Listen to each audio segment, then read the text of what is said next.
The next challenge that we need to solve here is what happens after that first sphere falls. It says here when it hits the ground, the sphere turns red and it triggers the second sphere. So immediately that's two problems. And the first problem we need to solve is turning the sphere red when the collision occurs. It says when it hits the ground, the sphere turns red. That's the immediate next thing we need to solve. Once we solve that, then we can focus on, okay, how does it communicate and trigger the second and third spheres? So let's just focus on the next problem, which is identifying the collision.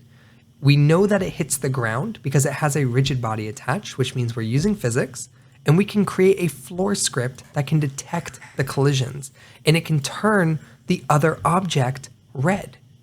So if we create a new C# script for the floor, we can assign the floor game object the floor behavior script, and we can use onCollisionEnter to determine, hey, a collision occurred, and from there we can actually then assign the color red to the other object, which would be the sphere that fell. And so on here, we simply define onCollisionEnter, and we're going to turn other, which is going to be sphere 1, red. So give it a shot, and I will see you in the challenge review.